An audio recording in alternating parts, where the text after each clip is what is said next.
Okay, Lacey, can you name the #1 brand for vehicle dependability? That's after 3 years, according to J.D. Power and Associates. Well, Zach, I'm going to assume, and I'm probably thinking along the same lines as most of you out there, that it would probably be Toyota or Lexus. Can you believe the #1 brand for dependability is Buick, tied with another name you're probably not thinking about, Jaguar?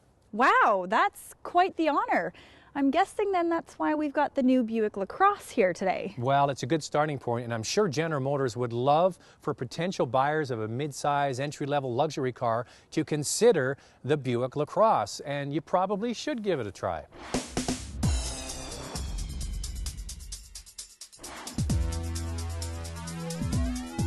The LaCrosse was called the Allure until just this year in Canada. But to save money on marketing, GM has decided to stick with one name across North America. This is an all-new sedan which competes in the mid-sized entry-level luxury market with cars like the Lexus ES or the Lincoln MKS. This new LaCrosse, it's a good-looking car, and a lot of it has to do with the way that Buick has integrated their signature grille into the front of this car. It doesn't look too overbearing. It's nicely flowing into the front. The headlights are really attractive. They wrap around the car, plus you can get the adaptive headlights with xenon. Now, the overall shape of the car also gives it that upscale, sleek, and sophisticated look. But one trend we're noticing in the auto industry is to have high doors and a cropped roof and small windows, which definitely gives it a dramatic look, but it doesn't help for outward visibility. Moving on to the back end, just look at how high the trunk deck is and how narrow this rear window is. So keep in mind, if you're taking this for a test drive, you want to throw it in reverse to make sure you can see out the back. But the good news is it can be ordered with a backup camera and parking sensors. Now check out the size of this trunk. It's huge. There's a pass-through back here. The seats fold down flat, so you've got tons of room for cargo. Speaking of the back seats, there's plenty of room with lots of legroom. One thing to note is the high doors and the small back windows. If you have kids, their view out the back might not be the best. Hey, you know what? The kids get what they get, and I don't think anybody would complain about sitting back there. But in truth, this car is all about the front passengers, and they really do get treated to a sense of luxury. The faux leather dash with stitching is upscale, as is the light touch of wood, splashes of chrome, and sophisticated lighting. The great thing about GM is that their navigation and radio interface is similar from vehicle to vehicle, and it's easy to use and read. The 8-way power driver's seat is standard, along with leather-wrapped tilt and telescopic steering, leather shifter, Bluetooth connectivity, and auxiliary jack.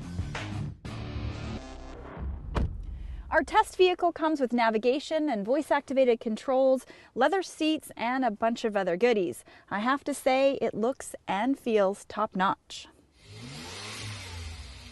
All right, so what kind of ride does this new Buick LaCrosse have? Is it mushy? Is it floaty-boaty? Is it like the big old Buicks of the 70s and 80s? Absolutely not. There is still feedback to the driver. It doesn't have a numb feel, but it's oh so smooth and quiet and refined. Now, the closest car I can think of to equate this vehicle to is the Lexus ES, and now that's very good company. So what I'm going to do, I'm going to bring the car to a stop. Of course, the engine's running. You can't feel the engine. You can't hear the engine. It's oh so quiet. The only thing we're hearing today is a little bit of rain on the roof. Unlike some cars in this class, GM decided to provide a base front-wheel drive car and an all-wheel drive version in the CXL trim. Also to help with winter driving is standard traction in GM's StabiliTrak. Now, the starting price of this Buick LaCrosse is just under $33,000. Now, you can add as much equipment as you like and put the price up as much as you can basically tolerate. But what I think about the LaCrosse, I think this is a very nice alternative. If you're in the market for that good-looking Chevy Malibu and you want a V6 and you want to get some extra features, the jump to this car really isn't that great. And I think it's a more stylish-looking car. It's more opulent on the inside. Plus, the V6 engine comes as standard equipment. Now, I really enjoy driving this Buick. Actually, over the last several years, any Buick that I've driven, I've enjoyed. I like larger cars that are relaxing and smooth and quiet, and a car you could take out on a long road trip and never really feel fatigue. And this car really delivers on all those points. Zach mentioned that the V6 comes as standard equipment on the LaCrosse, so it might be an alternative over the V6 Malibu. But if you do go with the LaCrosse, then you actually have a couple of more options.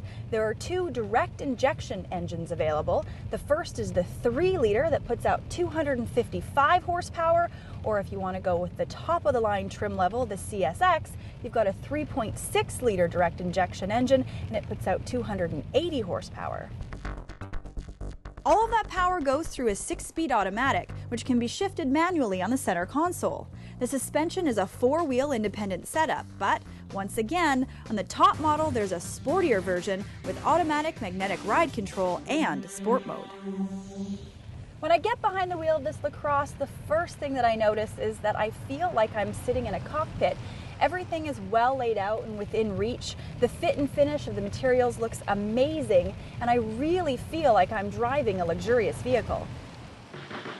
Okay, Lacey, this new Buick LaCrosse is out. It's a good-looking car. It's got a nice interior, and we talked about the high-quality rating that Buick gets. Is that enough to grow sales with this new machine? Well, you know what, Zach? I think that it is. They've made some great improvements.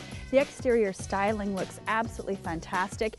And on the inside and the interior, the fit and finish looks absolutely luxurious. The engine is very smooth and quiet, and there's lots of cargo space in the back.